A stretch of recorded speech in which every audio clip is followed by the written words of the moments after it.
तो एवरीवन दोस्तों, बहुत सारे ऐसे यूट्यूब पे फालतू वीडियो आपको मिल जाएगा जिसमें कुछ नॉर्मल से सेटिंग चेंज करके आपको बताया जा रहा है कि ऐसा कर लीजिए, आपका ओवर हीटिंग का प्रॉब्लम जो है फोन का वो सॉल्व हो जाएगा। कोई तो ऐसा बता रहा है कि फ्रिज में रखिए, पानी में डालिए, कोई बता रहा है कि कपड़ा भिगो के उसके ऊपर रखिए और यूज कीजिए। ऐसा मत कीजिएगा। आपको पता है कि कोई भी सॉलिड चीज को अगर अचानक आप ठंडा कीजिएगा तो वो टूटने के वहां पे चांसेस बहुत ज्यादा है, और ग्लास में तो बहुत ज्यादा है। ठीक है, तो ऐसा मत कीजिएगा। आपका फोन का जो डिस्प्ले है वो भी टूट सकता है और आपका जो बैटरी है वो भी ब्लास्ट हो सकता है। इसीलिए मैं ये वीडियो लाया हूँ ताकि कुछ आपको रियल सॉल्यूशन आपको दे सकूं, ताकि वो सब आप अप्लाई करके अपने फोन की जो ओवरहीटिंग का प्रॉब्लम है वो काफी हद तक दूर कर सकते हैं। ठीक है, तो चलिए शुरू करते हैं।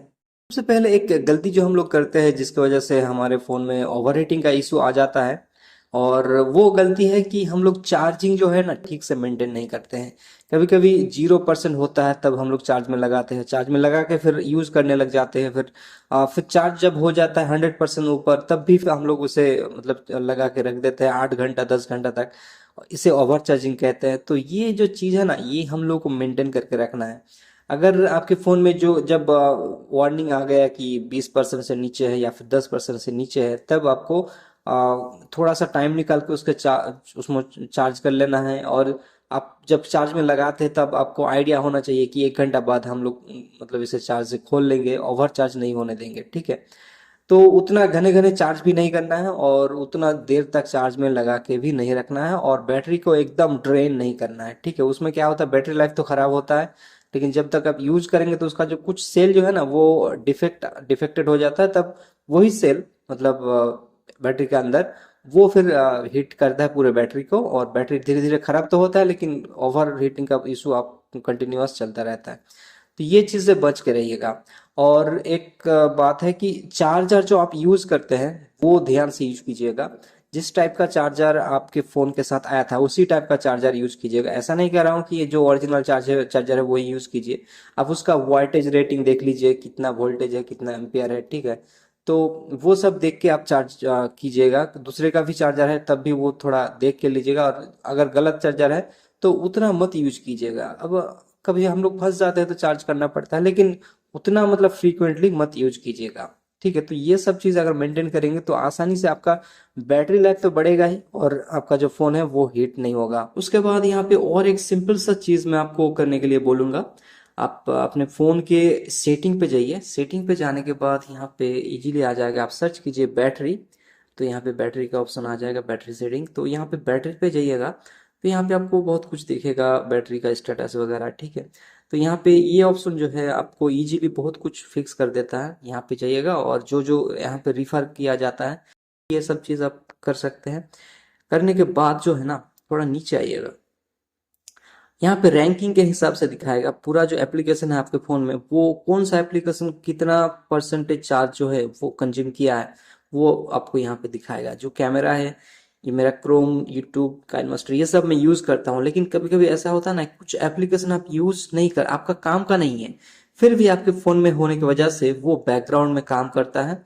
कभी कुछ एप्लीकेशन जो होता है, कुछ वेबसाइट होता है कि आप मतलब ऐसे ही विजिट करते हैं, और आपका जो कंप्यूटर का है या फिर फोन का प्रोसेसर है, रैम है, वो यूज करके अपना काम कर लेता है। जैसे कि कुछ वेबसाइट में जो है ना, वो बिटकॉइन माइनिंग का काम कर लेता है। बिटकॉइन माइनिंग करने के लिए मतलब कुछ कोडिंग होता है, जस्ट वो कैलकुलेशन करना पड़ता है, तो वो आपका कंप्यूटर यूज करके वो करता है। तो उसी टाइप का कुछ एप्लीकेशन आपके फोन में हो सकता है।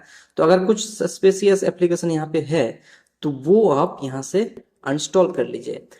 और वैसे भी मैं आपको कहूंगा कि कोई भी एप्लीकेशन जो आप यूज नहीं करते हैं वो आपके फोन में मत रखिए। आप शायद मतलब बहुत दिन बाद कभी आपको काम में आएगा वो एप्लीकेशन, उसको भी हटाइए। जब काम में आए मतलब जब जरूरत पड़ेगा तब आप इंस्टॉल कर लीजिएगा।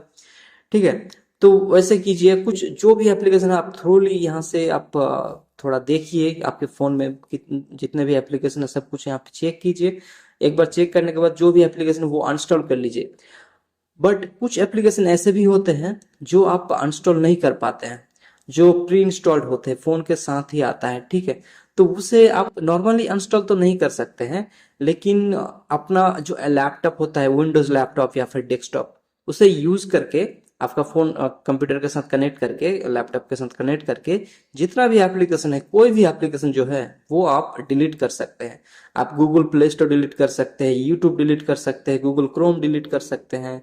आपका जो कैमरा है फोन का, ठीक है, फोन का कैमरा वो भी डिलीट कर सकते हैं, दूसरा कैमरा यूज कर सकते हैं, ठीक है। कुछ भी, कुछ भी आप यहाँ से डिलीट कर सकते हैं अपने फोन से। तो उसके लिए मैं अलग से एक वीडियो बनाया हूँ, वो वीडियो आपको अगर देखना है तो आप डिस्क्रिप्शन पे या फिर इस वीडियो का फर्स्ट कमेंट पे जाइएगा, वहां पे लिंक दे दूंगा मैं आपको। वहां से आप देख के कोई भी जो एप्लीकेशन है, प्री इंस्टॉल्ड एप्लीकेशन है जो आप नॉर्मली डिलीट नहीं कर पाते हैं, वो आप बहुत ही आसानी से डिलीट कर सकते हैं अपने फोन से। लेकिन कंप्यूटर के मदद से, ठीक है। उसके बाद ये एक सिंपल सी चीज है, जब आप कोई एप्लीकेशन यूज करते हैं उसके बाद उसे मिनिमाइज कर देते हैं और ऐसे ही छोड़ देते हैं, तो कुछ एंड्रॉयड फ़ोन जो होता है उसे फ्रीज कर देता है, और वो मेमोरी में थोड़ा सा जगह लेके रहता है लेकिन प्रोसेसर में नहीं रहता है। लेकिन कुछ एप्लीकेशन ऐसा होता है कि वो फ्रीज नहीं होता है, और मतलब आपका फ़ोन जो है उसे फ्रीज नहीं करता है और प्रोसेसर में भी जगह लेता है। तो जो भी हो, मेमोरी में तो जगह कॉमन सी एक लेना। तो उसके लिए आपको क्या करना है, ये होम सेक्शन जो है ना, मेनू बटन, तो ये वाला बटन कुछ भी बोले आप, तो इसके ऊपर क्लिक करके यहाँ से सबको हटा देना है इसे, ठीक है। तो ये तो आपको पता होगा, तो ये हटा दीजिएगा। हाँ, लगभग सबको ही करता है, लेकिन अगर आप नहीं करते तो वो आप करिएगा। उसके बाद आपके फ़ोन में एक एप्लीकेशन होगा, उसका नाम है सिक्योरिटी, ठीक है। आप अगर नहीं मिल रहा है तो सिक्योरिटी ऐसे करके सर्च कीजिए, सिक्योरिटी ऐसे, फिर क्लीन ऐसा कुछ नाम रहेगा, ठीक है। तो फ़ोन में ऐसे ढूंढिए या फिर ऐसे सर्च कर लीजिए सिक्योरिटी, और उसे ओपन कीजिए। ओपन करने के बाद यहाँ पे आपको बहुत सारा ऑप्शन मिलेगा। यहाँ पे देखो, क्लीनर, क्लीनर ये तो सबसे पहले यूज कर लेना, बहुत ईजी है। क्लीनर को ओपन कीजिए। बहुत सारा जो ऑब्सोलेट फाइल रहता है, जब आप कोई एप्लीकेशन इंस्टॉल करते हैं, ठीक है, उसका रेसिडुअल बच जाता है। और कुछ कुछ जो रेसिडुअल वो आपका मेमोरी कंज्यूम करके रखता है, और मेमोरी अगर खाली नहीं रहेगा तो आपका फ़ोन जो है थोड़ा हीट करेगा, मतलब प्रोसेसर उतना अच्छे से काम नहीं कर पाएगा। तो इसीलिए ये सब जितना भी कैच फाइल है यहाँ पे ऑटोमेटिकली आप बहुत ही इजीली यहाँ से डिलीट कर सकते हैं। डिलीट कर दीजिए, क्लीन अप कर दीजिए। 2 दिन बाद आपको रेगुलर करना है। उसके बाद सिक्योरिटी स्कैन भी कर सकते हैं। कुछ यहाँ पे वायरस वगैरह अगर होगा आपके फ़ोन में तो यहाँ पे दिखाएगा, छोटी मोटी थ्रेड दिखाएगा, उतना तो मतलब हाई लेवल का जो वायरस होता है यहाँ पे नहीं दिखाएगा। वो अलग अलग एप्लीकेशन आप यूज़ कर सकते हो उसके लिए। स्पीड ये भी आप यूज़ कर सकते हैं, इसे आप होम सेक्शन में रख भी सकते हैं। बैटरी वगैरह, मैनेज ऐप्स, यहाँ पे मैनेज ऐप्स में जाके आपको बहुत कुछ यहाँ पे मिलेगा।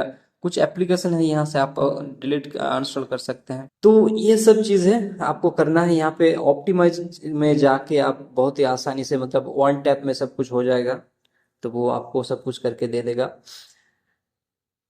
ठीक है। तो आप इतना कुछ कर सकते हैं। तो जितना मैं बताया ये सब आप किसी भी फोन में अप्लाई करके जो ओवरहीटिंग का इशू है थोड़ा सा लिमिट में ला सकते हैं। कुछ प्रॉब्लम होता है कि आपके बैटरी से आता है ओवरहीटिंग का प्रॉब्लम, कुछ आता है प्रोसेसर से, ठीक है।